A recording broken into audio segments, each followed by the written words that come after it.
it chapter by chapter, one bite at a time. So many adventures and mountains we can climb. Take it word for word, line by line, one bite at a time.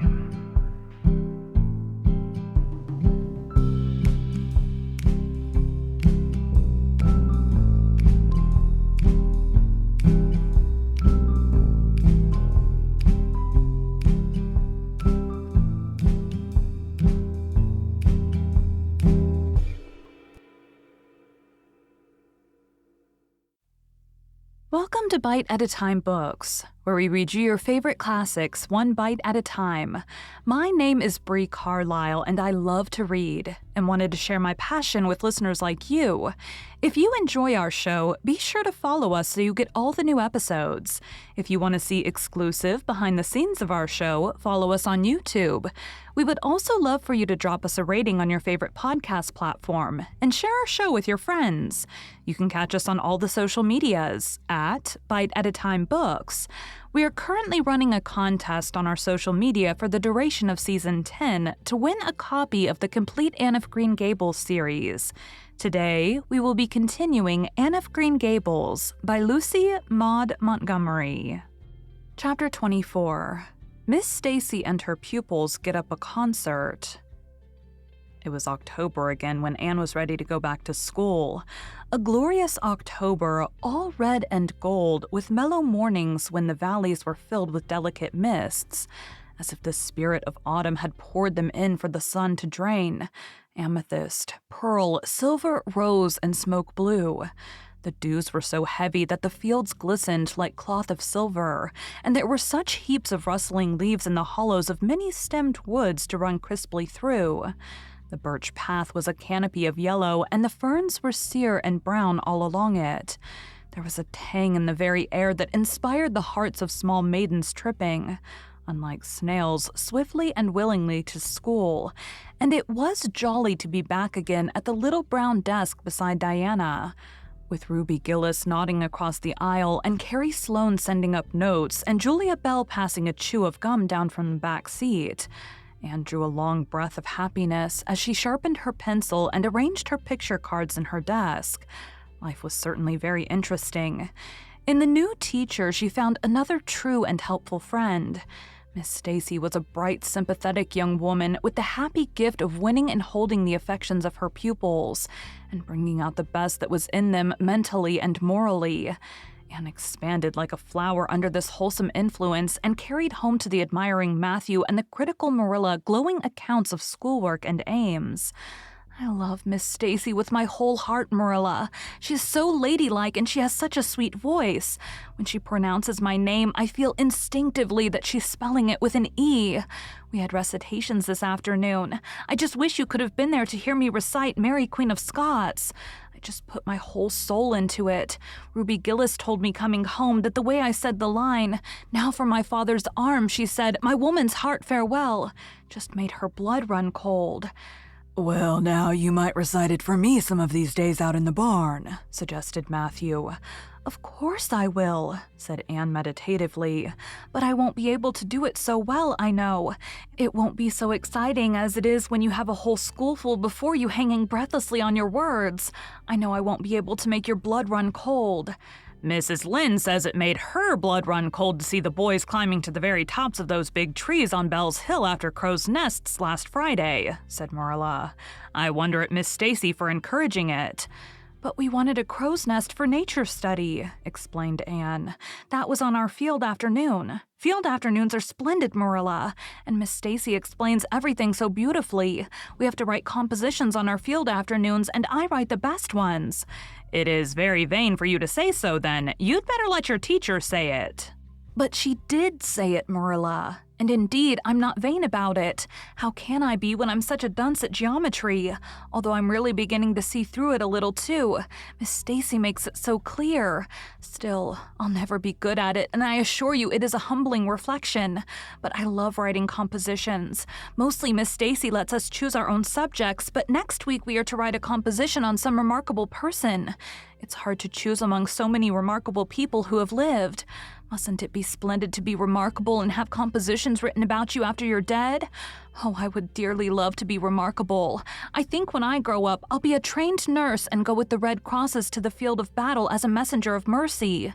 That is, if I don't go out as a foreign missionary. That would be very romantic, but one would have to be very good to be a missionary, and that would be a stumbling block. We have physical culture exercises every day, too. They make you graceful and promote digestion. Promote? Fiddlesticks, said Marilla, who honestly thought it was all nonsense. But all the field afternoons and recitation Fridays and physical culture contortions paled before a project which Miss Stacy brought forward in November. This was that the scholars of Avonlea School should get up a concert and hold it in the hall on Christmas night, for the laudable purpose of helping to pay for a schoolhouse flag. The pupils, one and all taking graciously to this plan, the preparations for a program were begun at once, and of all the excited performers-elect, none was so excited as Anne Shirley, who threw herself into the undertaking heart and soul, hampered as she was by Marilla's disapproval. Marilla thought it all rank foolishness. It's just filling your heads up with nonsense and taking time that ought to be put on your lessons, she grumbled. I don't approve of children's getting up concerts and racing about to practices. It makes them vain and forward and fond of gauding. But think of the worthy object, pleaded Anne.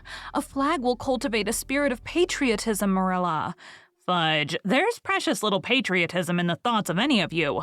All you want is a good time. Well, when you can combine patriotism and fun, isn't it all right? Of course, it's real nice to be getting up a concert.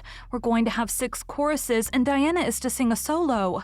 I'm in 2 dialogues, the Society for the Suppression of Gossip and the Fairy Queen. The boys are going to have a dialogue, too, and I'm to have 2 recitations, Marilla. I just tremble when I think of it, but it's a nice thrilly kind of tremble. And we're to have a tableau at last. Faith, Hope, and Charity. Diana and Ruby and I are to be in it, all draped in white with flowing hair.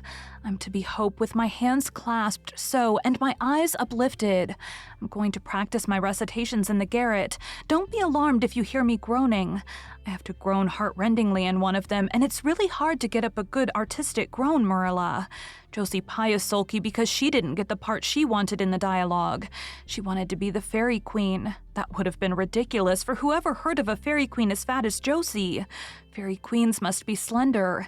Jane Andrews is to be the queen, and I am to be one of her maids of honor. Josie says she thinks a red-haired fairy is just as ridiculous as a fat one, but I do not let myself mind what Josie says.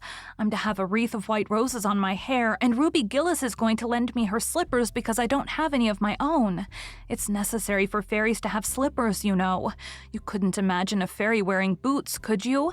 Especially with copper toes. We're going to decorate the hall with creeping spruce and fir motos with pink tissue paper roses in them.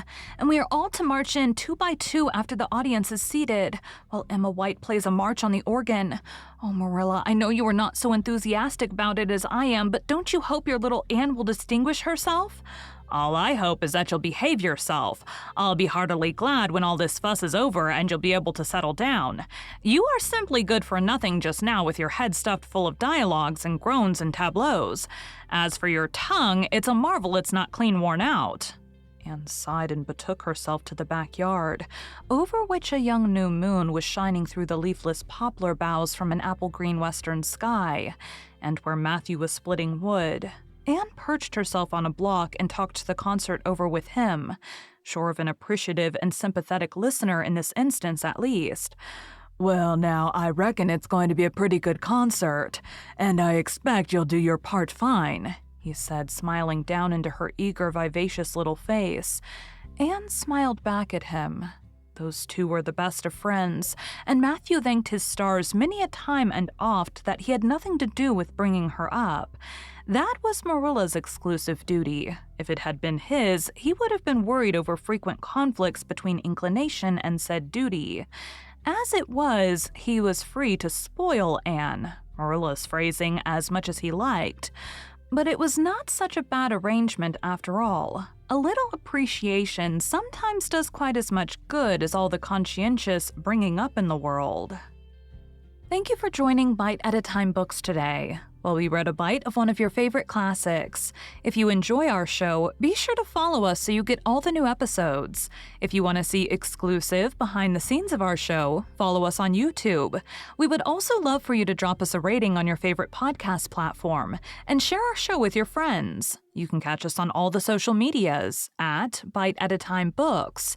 We are currently running a contest on our social media for the duration of Season 10 to win a copy of the complete Anne of Green Gables series.